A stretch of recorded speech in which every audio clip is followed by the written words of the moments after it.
नमस्कार स्टूडेंट्स आज के इस क्लास में हम नया चैप्टर शुरू करने वाले हैं ना। अध्याय 7 बहुकोशिकीय संरचना ऊतक। ठीक है ना। तो इससे पहले जो है हम अध्याय 6 कंप्लीट कर चुके हैं, है ना। अध्याय 6 में हमने कोशिकाओं के बारे में पढ़ा था और उन्हीं कोशिकाओं से जस्ट एक कदम आगे, है ना, ऊतक के बारे में हम क्या करने वाले हैं, इस अध्याय में पढ़ने वाले हैं। ठीक है। तो पढ़ने से पहले कुछ बातें बता देता हूँ, है ना, आप लोगों को कि आप लोगों का जो है कुछ दिनों से क्लास जो है नहीं हो पाया था क्योंकि प्रैक्टिकल चल रहा था, है ना। आप लोग खुद जानते हैं, आप ही लोगों का प्रैक्टिकल था, फिर उससे पहले जो है 10वीं वालों का था। तो एक लंबा समय जो है वो प्रैक्टिकल में ही चला गया है ना। इस कारण से जो है मैं वीडियो नहीं बना पा रहा था। उसके बाद बीच बीच में क्या होती है, छुट्टी रहती है ना, रविवार की छुट्टी या फिर कोई त्यौहार आ गया तो। ठीक है। तो इस कारण से क्या हो रहा था, वीडियो जो है नहीं डल पा रहा था। ठीक है। अब आगे जो है प्रयास करेंगे कंटिन्यू डले, है ना। तो चलिए हम पढ़ना शुरू करते हैं। तो इसमें हम ऊतक के बारे में पढ़ेंगे, है ना। ऊतक क्या होता है, किस प्रकार से इनकी संरचना होती है, ये कितने प्रकार के होते हैं, है ना, और उनके कार्य क्या क्या होते हैं। ठीक है। तो ऊतक के बारे में जो है हम जो है जान लेते हैं। सबसे पहले जो है ये समझते हैं कि जो पिछला जो चैप्टर था, है ना, जिसमें हम कोशिकाओं के बारे में पढ़े थे, तो उसमें मैं आप लोगों को बताया था कि जो रॉबर्ट हुक जो वैज्ञानिक था ना, रॉबर्ट हुक कौन था, रॉबर्ट हुक। तो रॉबर्ट हुक जो था वो कार्क का पौधा जो है ना, उनसे क्या किया था, उन्होंने जो है कोशिका का जो है खोज किया था। ठीक है। मतलब उन्होंने जो है कार्क से ही क्या किया था, कार्क से जो है उन्होंने कोशिका की खोज की थी। ठीक है ना। तो उन्होंने जब क्या किया था, जब कोशिका को उन्होंने देखा था, तो कोशिका में जो है वो कोशिकाओं के समूह को देखा था और समूह में से जो है उन्होंने एक कोशिका को देखा था। ठीक है। मतलब मान लीजिए ये जो है बहुत सारी जो है कोशिकाएं हैं, ठीक है, ऐसा समूह के रूप में है। तब उन्होंने जो है क्या किया था, इन कोशिकाओं के समूह में से जो है कोशिकाओं को देखा था, किसी एक कोशिकाओं को देखा था और उसके आधार पर उन्होंने बताया कि उन्होंने जो है जो कोशिकाओं की खोज की। ठीक है ना, समझ में आया। किसी एक कोशिका को उन्होंने बताया कि जो है कोशिकाओं की खोज की कि शरीर जो है, जीव जंतुओं के शरीर जो है कोशिकाओं से मिलकर के बना होता है करके। ठीक है। अब वो तो कोशिकाओं का जो है खोज कर चुके थे, है ना, कोशिकाओं की खोज कर चुके थे। अब वही कोशिका जो है, कोशिकाओं का जो समूह है उसके बारे में पढ़ेंगे। उसी से क्या होता है, ऊतकों का निर्माण होता है कोशिकाओं के समूह से। तो किस प्रकार के समूह से जो है किस किस प्रकार के जो है ऊतक का निर्माण होता है, इसको हम आगे पढ़ेंगे। ठीक है। तो इसके लिए जो है हम क्रियाकलाप देखेंगे यहाँ पर। ठीक है। तो चलिए क्रियाकलाप करने से पहले जो है मैं आप लोगों को बता देता हूँ, है ना, ऊतक जो है दरअसल होता क्या चीज़ है। उसके बाद हम क्रियाकलाप के माध्यम से आगे समझते रहेंगे। तो जो ऊतक जो होता है ना, ऊतक दरअसल जो है, ऊतक जो है ये कोशिकाओं का जो है समूह होता है। क्या होता है, कोशिकाओं का समूह जिनकी संरचना जो है एक समान होती है और इनके कार्य भी क्या होते हैं, एक समान होते हैं। ओके। तो हमारे शरीर में जो है अलग अलग जगहों पर जो है अलग अलग जो है क्या पाए जाते हैं, अलग अलग। जैसे शरीर की हम बात करते हैं, हमारा शरीर जो है पहली बात तो यह कोशिकाओं से मिल करके बना है। ठीक है ना। और कोशिकाओं से मिल करके जो है क्या बनता है, ऊतक बनता है। और ऊतक से जो है अंग का निर्माण होता है और अंग से पूरा शरीर का निर्माण होता है। ठीक है, समझ में आया। मैं जो पिछला जो क्लास था, मतलब पिछला जो चैप्टर था, उसमें भी मैं आप लोगों को क्या किया था, बताया था। ओके। तो जो ऊतक जो होते हैं, ऊतक जो है दरअसल क्या है, कोशिकाओं का ही जो है क्या है, एक समूह है। क्या है, कोशिकाओं का ही एक समूह है। ठीक है। तो अलग अलग समूह क्या होते हैं हमारे शरीर में, जो है कोशिकाओं का अलग अलग समूह पाए जाते हैं। तो इसका मतलब क्या है कि अलग अलग ऊतक भी क्या होंगे, पाए जाएंगे। समझ में आ रहा है ना। और अलग अलग ऊतकों के जो है क्या होते हैं, कार्य भी क्या होते हैं, अलग अलग होते हैं। तो जरूरी नहीं है केवल मनुष्य में या फिर जो सजीव जगत है, जितने भी जीव जंतु है उसमें पाया जाता हो कोशिका, पेड़ पौधों में भी क्या होता है, कोशिकाएं पाई जाती है। समझ में आया।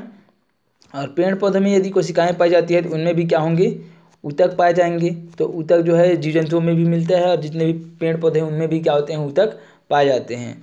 और ऊतक जो है, ऊतक के भी क्या होते हैं, अलग अलग प्रकार के ऊतक पाए जाते हैं और इनके कार्य भी क्या होते हैं, अलग अलग होते हैं। तो भूलोगी थोड़ी। ऊतक क्या होता है, ऊतक जो है कोशिकाओं का एक क्या है, समूह है ना। समान प्रकार की कोशिकाओं का समूह है जिनके कार्य भी क्या होते हैं, एक समान होते हैं। ठीक है, समझ में आया। तो हम देख रहे थे कि जो रॉबर्ट हुक जो था वो जो है कार्क में जो है वो क्या क्या था, सूक्ष्मदर्शी की सहायता से जो है वो जो है कोशिकाओं के एक समूह को देखा था, जिसमें से उन्होंने बताया था कि जो कोशिकाओं के समूह में एक कोशिका को उन्होंने देखा था और बताया था कि कोशिका जो है ये उन्होंने नाम क्या दिया था उनको, सेल या फिर कोशिका नाम दिया था। ठीक है, समझ में आया।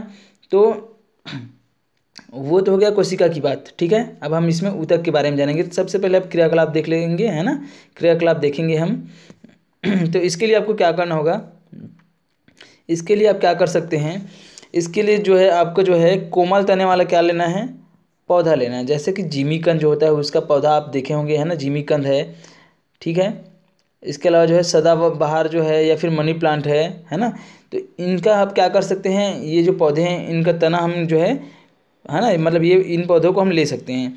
उसके बाद जो है क्या करना है, हमको जो है ब्लेड की सहायता से इनकी जो तना है उसको ले लेना है, और तना जो है उनको जो है हमको क्या करना है, एक को जो है आड़ी काटना है इस प्रकार से, जैसे कि ये काट रहा है, और एक को खड़ी काटना है। ओके, समझ में आया। इस प्रकार से हमको काट लेना है। काटने के पश्चात जो है हमको जो है क्रियाकलाप करना है। क्या करना है, काटने के पश्चात आपको क्या करना है, एक कांच का गिलास लेना है। क्या करना है, कांच का गिलास लेना है, जैसे कि ये दिख रहा है आपको यहाँ, है ना। एक कांच का गिलास लेना है, गिलास में आपको 3/4 क्या कर लेना है, पानी भर लेना है। और पानी भरने के पश्चात आपको इसमें जो है लाल रंग का जो है स्याही जो है उसको क्या कर देना है, इसमें मिला देना है। ठीक है, अब मिलाने के पश्चात आपको क्या करना है, ये जो दोनों आपको जो दोनों अलग जो ये दिखाई दे रही है ना, ये एक जो है जो तना जो है उसको आड़ी काटे थे वो वाला भाग, और दूसरा जो भाग है ये जो खड़ी काटे थे उसको।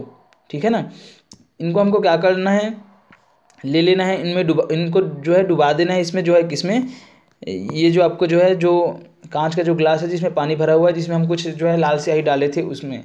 ठीक है, अब ये जो तना काटे थे, जो खड़ी काटे थे उसको इसमें, और जो आड़ी काटे थे उसको इसमें डुबा देंगे। और डुबाने के पश्चात 1 से 2 घंटे क्या कर देंगे, हमको जो है उनको जो है सूर्य के प्रकाश में जो है हम, सूर्य के प्रकाश जहाँ पर पड़ता है वहाँ पर हम क्या कर देंगे, 1-2 घंटे जो है 2 घंटे लगभग जो है रख देंगे। ठीक है, उसके बाद हम क्या करेंगे, इनका अवलोकन करेंगे। क्या करेंगे, अवलोकन करेंगे। तो जब हम 2 घंटे बाद क्या करते हैं, जब अवलोकन करते हैं तो हम देखते हैं यहाँ पर क्या निष्कर्ष निकलता है। निष्कर्ष ये निकलता है कि जो हम ये ऐसा इस प्रकार से जो आड़ी हम लोग जो है क्या किए थे, आड़ी काटे थे, है ना। हम लोग जो है क्या किए थे, जो ये जो क्या है, ये जो तना जो था, जो आड़ी काट वाला जो भाग था जिसको हम आड़ी काटे थे, ठीक है ना, उसमें यदि हम देखते हैं तो इसमें जो है जो पानी जो है यहाँ से जो है क्या होता है ऊपर की ओर ऐसा जो है, उसमें क्या होता है जो कलर जो है इसमें चढ़ता है। किसमें चढ़ता है, ये जो दोनों जो कोशिकाओं का जो तने का जो भाग जो है ना, दोनों में क्या होता है, पानी जो है चढ़ता है। ठीक है, मतलब इसमें जो है ये कलरफुल हो जाता है। ओके, क्या हो जाता है, कलरफुल हो जाता है। लेकिन दोनों में एक में जो है पूर्णतः कलरफुल हो जाता है, मतलब रंगीन हो जाता है, लाल रंग जो है स्याही जो है इसमें जो है पूरी तरीके से क्या हो जाता है, रंग जाता है। लेकिन दूसरे में जो है केवल कुछ भागों में ही क्या होता है, वो जो है रंगीन होता है, मतलब जो है रंग जो है वहाँ पर जो है चढ़ पाता है, और बाकी जो है रंग जो है वो जो है उसका कलर जो है गुलाब, मतलब ये जो है उस कलर के अनुसार गुलाबी रंग का होता है, लेकिन ये जो है नहीं हो पाता। मतलब जो है देखिए चित्र के माध्यम से समझिए तो ज़्यादा समझ में आएगा, है ना। जैसे देखिए ये जो है क्या है, ये जो है आड़ी काट है जिसको हम काटे थे, इसको भी हम क्या किए थे, वो जो 3/4 भाग भरा हुआ पानी जो है ना गिलास में, कांच के गिलास में, उसमें डुबा करके 1-2 घंटे हम क्या किए थे, सूर्य के प्रकाश में रखे थे। तो इनका जो आंतरिक जो भाग है ना, ये वाला भाग जहाँ पर ऊतक हैं, ठीक है ना, वहाँ पर क्या होता है, ये जो है पूरी तरीके से क्या हो जाता है, रंगीन हो जाता है। मतलब पूरा जो है ये रंगीन हो जाता है, क्योंकि इसमें जो है क्या होता है, जो पानी जो रंगीन पानी है उसको क्या कर लेता है, ये जो है अवशोषित कर लेता है। ठीक है, इस कारण से मतलब इसमें रंग जो है चढ़ जाता है। ठीक है, ओके। लेकिन जो खड़ी जो हम तने को खड़ी जो काटे थे, तो उसमें क्या होता है, केवल कुछ भागों में ही जो है वो जो कलर जो है चढ़ता है। जैसे कि इधर देखिए आप, जो है ये लाल कलर का दिख रहा है ना, इस साइड और इस साइड दिखाई दे रहा है, लेकिन बीच वाला जो भाग जो है वहाँ पर देखिए आपको जो है सफ़ेद सफ़ेद दिखाई दे रहा है, दिख रहा है, इसमें देखिए, इसमें दिख रहा है ना। तो यहाँ पर जो है इस साइड, दोनों साइड जो है पानी जो है रंगीन जो कलर जो है वो जो है चढ़ता है, है ना, इसमें जो है वो रंगीन हो जाता है, लेकिन बीच वाला भाग जो है वो रंगीन नहीं होता। ऐसा क्यों हो रहा है, इससे यदि हम निष्कर्ष निकालना चाहें तो ऐसा आखिर क्यों हो रहा है, तो हम देखते हैं कि यहाँ पर कुछ ऊतक जो है क्या होते हैं, यहाँ पर जो है कुछ अलग अलग क्या हैं, ऊतक हैं, जो अलग अलग कार्यों के लिए क्या है, जिम्मेदार हैं। तो यहाँ पर हम देखते हैं तो यहाँ पर जो है कुछ ऐसा ऊतक है जो क्या हो रहा है, जो पानी के संवहन के लिए क्या है, जिम्मेदार है। संवहन मतलब पानी को जो है लाने ले जाने के लिए जिम्मेदार हैं, है ना। तो इस प्रकार की जो कोशिकाएं हैं, सॉरी जो ऊतक है ना, मतलब कोशिकाओं का समूह, ठीक है। तो ये जो समूह है क्या कर रहे हैं, कोशिकाओं का जो समूह है वहाँ पर क्या हो रहा है, पानी को क्या कर रहे हैं, पानी का संवहन करने के लिए जिम्मेदार हैं, ठीक है। तो इसको हम बोलेंगे ऊतक। मतलब ये जो है इसमें जो है अलग प्रकार से जो है क्या है, कोशिकाओं का व्यवस्था है, जिसमें जो समान प्रकार की कोशिकाएं जो है क्या कर रही है, वो पानी को जो है, कोशिकाओं का जो समूह है वो पानी को जो है, पानी का संवहन कर रही है। इसी कारण से तो ये रंगीन हो रहा है, सूर्य के प्रकाश में रखे हैं तो ये ऊपर की ओर जो है पानी जो है यहाँ से क्या हो रहा है, चढ़ रहा है, और इसके कारण से जो है, और उसमें भी जो है पूरा जो है सभी तने के सभी भाग से जो है पानी का संवहन नहीं हो रहा है, केवल कुछ ही भाग से हो रहा है। इसका मतलब ये है कि यहाँ पर कुछ ऐसी कोशिकाओं का समूह है, कोशिकाओं का समूह है जो क्या है, पानी के संवहन के लिए जिम्मेदार है। समझ में आया, और जबकि है ना, समझ में आया ना। लेकिन कुछ भाग, ये वाला जो भाग जो है, ये बीच वाला भाग, उसमें देखिए इसमें जो है सफ़ेद रंग में दिखाई दे रहा है, वहाँ पर जो है ये कलर जो है नहीं चढ़ता है, इसका मतलब वहाँ से जो है पानी का संवहन नहीं हो रहा है, ठीक है। समझ में आया।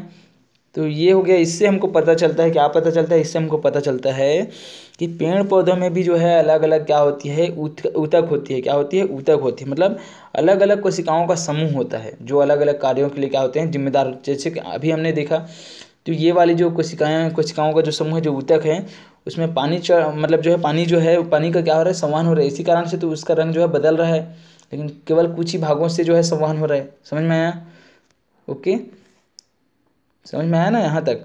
उसके बाद जो है हम आगे एक और दूसरा क्रियाकलाप देखेंगे। तो इस क्रियाकलाप में आपको करना क्या होगा, इस क्रियाकलाप में आपको करना ये होगा कि इसमें जो है चने का या फिर मूंग का हमको क्या लेना है, लगभग 30 बीज लेना है कटोरी में। लेने के पश्चात इसको हम क्या करेंगे, अंकुरित कराएंगे। अंकुरित कैसे कराएंगे, इसके लिए जो है हमको भिंगा करके जो है कपड़े से या किसी चीज़ से जो है हमको क्या कर देना है, इसको लपेट देना है। किसको, चने को 6 से 7 घंटा जो है क्या करते हैं, लपेटते हैं। तो वो जो है गीला करके लपेटते हैं, तो वो जो है अंकुरित हो जाता है। या फिर आप एक दिन भर रख दीजिए, है ना, उसको जो है अंकुरित करते हैं, किसी भी हाल में पानी छिड़कते रहते हैं, और जो है बोरे से या फिर कपड़ा से जो है लपेट करके रख देते हैं। कुछ दिन बाद जैसे ही हम देखते हैं तो उसमें जो है अंकुरण आ जाता है, ठीक है। क्या आ जाता है, अंकुरण।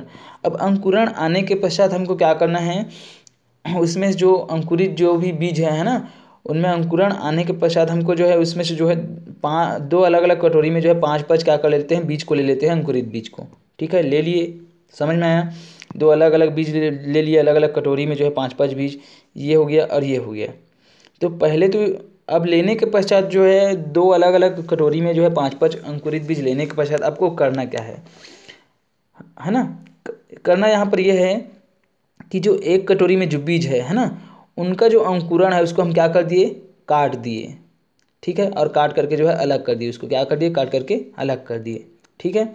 अब अलग करने के पश्चात हमको क्या करना है, इसको पुनः क्या कर देना है, अंकुरित होने के पश्चात जो है ना, मतलब जो है काट करके अलग कर दिए। एक कटोरी का जो अंकुरण जो था, उनको थोड़ा थोड़ा उसका जो उनका जो सबसे बाहरी भाग जो था, है ना, ये वाला जो भाग था, उसको हम क्या कर दिए, काट करके जो है अलग अलग कर दिए, ठीक है। अब फिर से क्या कर देना है हमको, कम से कम 5 दिन, है ना, 4-5 दिन हमको क्या करना है, इसका जो है प्रयोग करना है। इसलिए हमको क्या करना है, इनको जो है हमेशा गीला रहना है, पानी से जो है इनको गीला रखना है ताकि सूखे ना।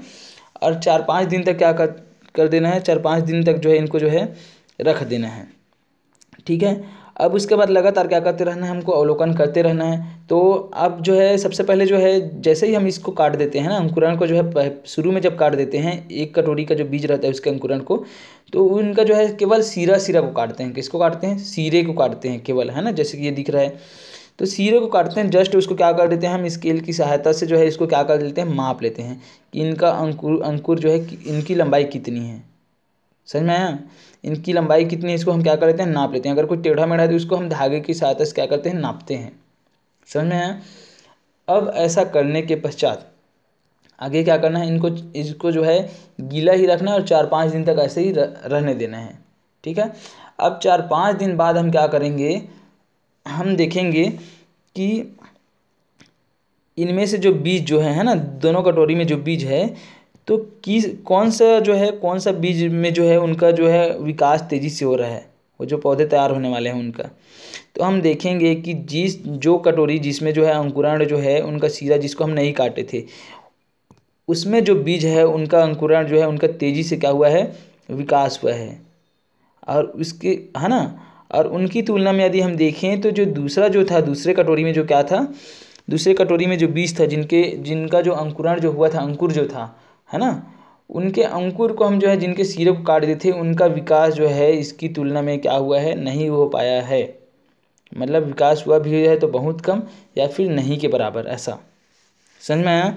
तो इससे जो है हम क्या निष्कर्ष निकालते हैं, इससे हम यहाँ पर निष्कर्ष निकालते हैं कि ये जो ऊपर का जो सिरा होता है ना, किसी भी पौधे में किसी भी जो बीज है, तो उसका जो अंकुर निकलता है, अंकुर, तो अंकुर के सिरे का जो भाग होता है वहाँ पर जो है कोशिकाओं का कुछ विशेष समूह पाया जाता है, जो केवल किसके लिए जिम्मेदार होते हैं, वृद्धि के लिए, जो है उनके विकास के लिए क्या होते हैं, उनकी वृद्धि के लिए जो है क्या, विकास नहीं, उनकी वृद्धि के लिए क्या होते हैं, जिम्मेदार होते हैं। समझ में आ रहा है ना। इसी कारण से तो क्या हुआ, ये जो दूसरा कटोरी है ना, इसमें से इनके जो अंकुर थे उनके सिरे को हमने काट दिया, और काट दिया तो चूंकि यही जो अंकुर का जो सिरा था, यहीं पर जो है ऐसे कोशिकाओं का समूह था इनके सिरे पर, जो वृद्धि के लिए क्या होते हैं, पौधों की वृद्धि के लिए जिम्मेदार होते हैं। समझ में आया। तो उसको तो हम काट दिए, और काट दिए, इसी कारण से इनका विकास जो है 5 दिन बाद यदि हम देखते हैं तो इनका विकास ठीक से नहीं हो पाया है। इनकी वृद्धि जो है, मतलब इनकी वृद्धि जो है रुक गई है। और जबकि जिनको काटे नहीं थे वो जो है लगातार क्या करते रहता है, वृद्धि करते रहता है। तो इससे हमको पता चलता है कि जो पेड़ पौधे जो हैं, है ना, उनमें क्या होता है, उनके वृद्धि के लिए भी क्या होते हैं, एक अलग से जो है क्या होते हैं, मतलब एक विशेष जो है ऊतक उनमें पाए जाते हैं। समझ में आया। और इन ऊतकों के अभाव में उनकी वृद्धि नहीं हो सकती। और ये जो ऊतक जो होते हैं वो होते हैं पेड़ पौधों के जो है सिरे पर होते हैं। कहाँ पर होते हैं, सिरे पर। समझ में आ रहा है। यदि उनको काट दिया जाए तो उनकी वृद्धि क्या हो जाती है, रुक जाती है। तो इस प्रकार से हमने जो है इन दोनों उदाहरणों के माध्यम से ये जान लिया कि कोशिकाओं और जो पेड़ पौधों में और जितने भी जीव जंतु उनमें अलग अलग जो है ऊतक क्या होते हैं, पाए जाते हैं। और ऊतक क्या है, कोशिकाओं का समूह है। ओके। इसके अलावा जो अलग अलग जो ऊतकों का जो समूह है, कोशिकाओं का समूह है जिसको हम ऊतक बोलते हैं, तो उनके अलग अलग कार्य होते हैं। समझ में आ रहा है। जैसे वहाँ पर हम देखे थे तो जल के संवहन के लिए जो है वहाँ पर ऊतक देखे थे, तो वो जल के संवहन के लिए जिम्मेदार थे। अब यहाँ पर हम देख रहे हैं तो ये जो ऊतक जो है जो सिरे में पाया जाता है वो किसके लिए जिम्मेदार है, ये जो है वृद्धि के लिए जिम्मेदार है ना, पेड़ पौधों की वृद्धि के लिए जिम्मेदार है, जो उनके सिरे में पाया जाता है। समझ में आया। ये आप समझ गए होंगे। ओके, ये क्रियाकलाप को आप समझ गए होंगे। ठीक है। तो यदि हम जो है इसको देखना चाहें, है ना, क्या करना चाहें, यदि हम देखना चाहें कि इनको हम जो है ऊतकों को कैसे देखेंगे, तो मैं आपको क्रियाकलाप के माध्यम से बताया था उस समय जब प्रैक्टिकल चल रही थी, तो उसमें मैं आप लोगों को बताया था कि कैसे सूक्ष्मदर्शी में रख करके स्लाइड की सहायता से देखते हैं। तो जब आप उसी प्रकार से आप क्या करेंगे, जब देखेंगे सूक्ष्मदर्शी में, तो आपको कोशिकाओं की ये जो संरचना जो है ना, ये आपको क्या होंगी, दिखाई देंगी। कोशिकाओं का समूह जो है, ऊतक जो है वो क्या होंगे, दिखाई देंगे। समझ में आया। तो ऊतक जो है क्या है, कोशिकाओं का एक समूह है जो है समान प्रकार की कोशिकाओं से मिलकर के ऊतक क्या होते हैं, बने होते हैं। और इनके कार्य भी जो है क्या होते हैं, एक निश्चित कार्य होते हैं। अलग अलग कोशिकाओं के समूह जो होते हैं, अलग अलग ऊतक होते हैं, उनके कार्य भी क्या होते हैं, अलग अलग होते हैं। और ऊतकों से ही क्या होते हैं, हमारे जितने भी शरीर के जो है अंग हैं उनका निर्माण होता है। और अंग से ही क्या बनते हैं, शरीर बनते हैं। समझ में आया। और ऊतक जो है पादप कोशिकाओं में, मतलब पादप में भी पाए जाते हैं। और जो जीव जो है और अन्य जो जीव जंतु है उनमें भी क्या होते हैं, ऊतक पाए जाते हैं। समझ में आया। तो ये था क्या, ऊतक। ठीक है। इसके बाद जब नेक्स्ट क्लास होगी हम उसमें जो है ऊतक के बारे में आगे जो है डिटेल से जानेंगे, और बहुत मज़ा आएगा पढ़ने में, है ना। बस ध्यान से आप पढ़िएगा और वीडियो को जो है कंटिन्यू देखिएगा। ठीक है। तो आज के लिए बस इतना ही। जय हिंद, जय भारत, जय छत्तीसगढ़।